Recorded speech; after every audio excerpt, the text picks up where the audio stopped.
Hey, good morning, everybody. And I'm getting ready to head down to the school. I got a note yesterday, one of the furnaces wasn't working down there, so we have a bunch of students that work on that stuff, and you never know, it could be something really, really simple or something strange. So anyhow, I'm going to run down there and take a look at that. Let's see what happens. By the way, they have 3 laundry trucks as well. Oh, unreal, the Oklahoma City Thunder. All right. Okay. Let's get our stuff out of here.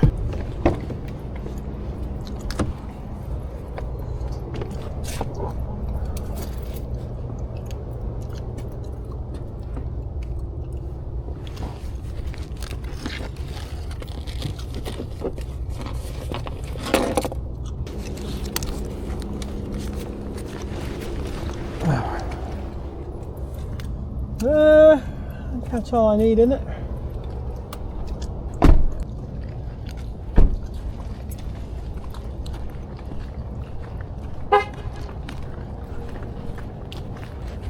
We'll go in here and kind of see what we get into.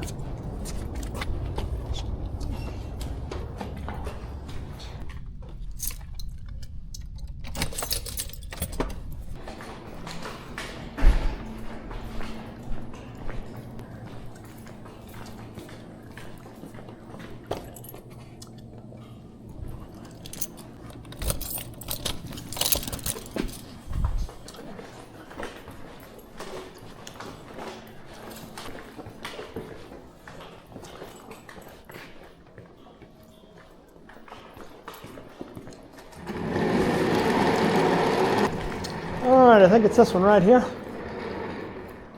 That is not working. So let's take a look at this.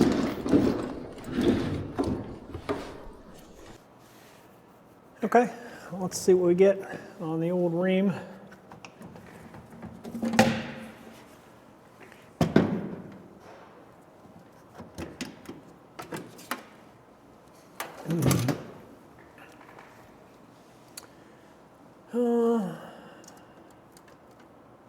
All looks good.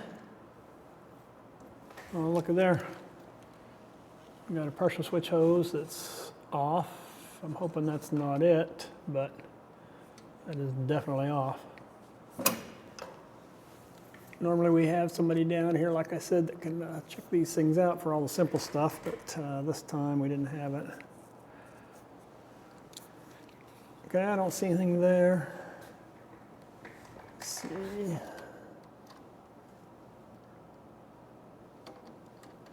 I like to check everything because, I mean, it can be something as simple as, that hose, or, who knows. All kind of things happen here. So there, let's go ahead and get this thing calling for heat. This has a sequence of operation now, so we're going to call for heat, and first thing that should happen is we should get a call for heat down here on the control board, and then before the inducer comes on, it's going to check that limit up there, make sure that's closed. There's a rollout limit right there. They're going to make sure that that's closed. See, yep, one over here. If you guys can see that back there, we're going to make sure that that limit is closed. So during the safety check, before the inducer comes on, those limits have to be closed. And then we'll make sure these 2 pressure switches are open. Now that thing was off, and it was stuck up in here where maybe you couldn't see it. So if this were off, that would definitely cause that, but I wouldn't think that's it. Let's see. Let me turn the power on, see what we get going here. So if you can kind of see, we have there's our H, there's our call for heat. My inducer motor is on, which means, the limits should be closed. Those switches were open, and so now it's going to close the switch. Let's see what happens here. They didn't really tell me what it was doing. Got the gas on. We do. Should our igniter should come up. This is a spark igniter. There's our flames. Leak-proof flame. Let's see if the blower motor comes on. Give it a minute here or a second. Yep. There's our blower motor. Huh. Don't tell me. All we had was this deal here off. But that's, you know, that's what can happen, especially with new folks. So I would say if you're just getting started out in this field, take your time in front of the furnace. I like to touch everything. Yeah, I put that wire back on. I put this hose back on. It's a good way to kind of, you know, when you touch stuff and you talk to yourself, hose back on. So maybe they were working on this and that's what it looks like. Just forgot to put that on. I'm thinking that was it. So not a lot. Now, you know, let's do it again. You know, I like to cycle these 2 or 3 times, 4 times. It's easy to get fooled in this field, and you know, let's just make sure. So I'm going to kill the call. Now it's better if you're out in the field, maybe turn the gas valve off so we don't heat up the heat exchanger. But I'm just going to go and do this. So we should get our H down here, which is a call for heat. There's our H up. Now we got a 44. So we do have a code, okay? We do have a code. Let's see what this is.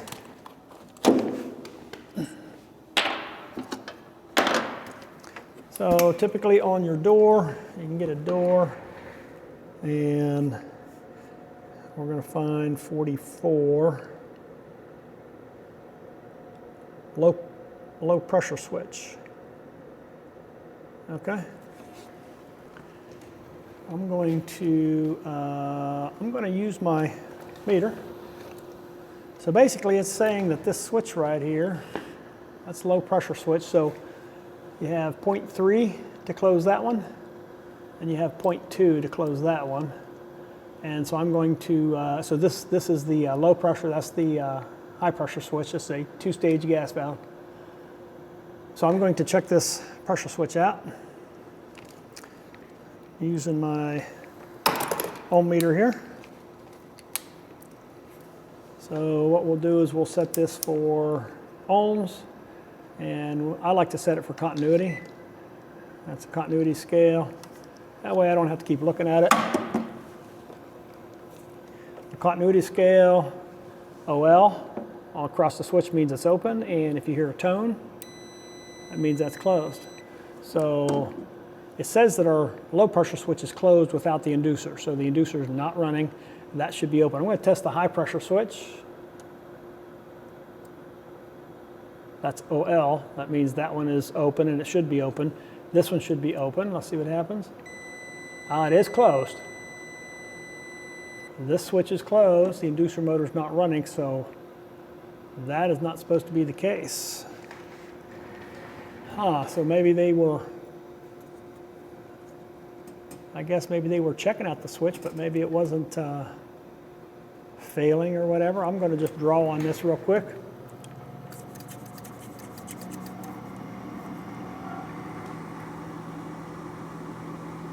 Let's turn this off. I'm drawing this real quick.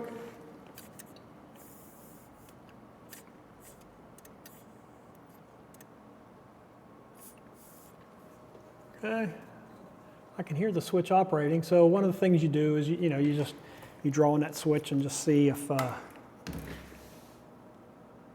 it's actually operating for you. So let's see if it works. I got my call for heat. There, the inducer motor comes on. So that switch was open. I'm just going to let it run here just to make sure it fires. Make sure we're in the, we're looking at the right thing, that something else wasn't going on. But all right, so our sequence is call for heat, limit's closed, pressure switch is open, inducer motor comes on, our igniter comes on, gas valve energizes. We have ignition and we prove flame, and that's all going on. And last thing here would be our blower will come on. Let's give it 1 second here to make sure. Okay, there's the blower. So that's all good. Everything else is good, so we're kind of ruling everything out. So it does look like this pressure switch is kind of like intermittently. So I can see where you can get fooled with that, right? Intermittent. So if somebody else is out here and that's not failing where you can find it, it would be real tricky to find, right? You'd put your manometer on here and you'd check your pressures and make sure everything's going, but fortunately for us, this has failed. Now I'm gonna, when you troubleshoot, especially when you're new, you want to check something out 2 or 3 times, right? Just to make sure you're not being fooled. Again, it's easy to get fooled in this field. So I'm going to shut this off and see if it'll fail for us again, and that would just confirm it. Now I'm going to turn this off right here. In field, you should probably shut the gas valve off, let the blower run so we don't heat the heat exchanger up, but I'm just going to go ahead and do this. Okay, and let's see if this switch does it again. And down here, I should get a call for heat in a second here. There's my call for heat. There's my number 44. So this switch is in fact open again. So let's just kind of take a look at that and see. We don't want to hear that. And we do hear it. So we have a failed pressure switch. Intermittent, the worst kind. All right, so that's what it is, failed pressure switch. So we're going to have to get that ordered and get that replaced. This comes in looks like a 2-pack there maybe. So we'll get that and get that done. So over here on the whiteboard, I have what's called the sequence of operation. This is for all of our new technicians. This is what you should be thinking about when you get in front of a furnace, and this is your roadmap to kind of zero in on what might be or what might not be happening. So right there, step number 1 is a call for heat. We had that. We had H on our control board. We could have measured 24 volts at W and common on the control board, but we had an H. The first time we fired that furnace, it went through its safety check and all the limits were closed, and this pressure switch, that low pressure switch that's failed, was open. And I know that because the inducer motor came on, then the pressure switch closed, the hot surface igniter, in this case we had a spark igniter, it started sparking, the gas valve opened, the flames lit, we had ignition. We have a flame proving section there, typically flame rectification, we can talk about that later, but we have to prove that there's actually a flame there, and that's what keeps the gas valve open. The blower motor came on, thermostat satisfies, then the blower motor comes off. So that's kind of your roadmap, your sequence of operation. When we fired this furnace the second time over there, we did get our call for heat. It went into its safety check and checked for the limits to be closed, and they were closed, but then we got this code 44 right here, because this in fact was not open, it was closed. Not supposed to be closed until after the inducer motor comes on. Right down here is supposed to be closed. Right here, during the safety check, it's supposed to be open. So in fact, this thing was closed, right? And so then the inducer motor never did come on, and we got this flash 44. And by seeing the flash 44, looking it up on the furnace door, we said, hey, it says that the low pressure switch is closed, and then that gives us a place where we can jump in. In fact, it was closed, right? And that's how we can kind of diagnose these things. I always like to look at it 2 or 3 times. Okay, it's kind of easy to get fooled when we're out here, so when you find something, check it out again, maybe the 2nd or 3rd time, and there you go. All right, guys, thanks for stopping by.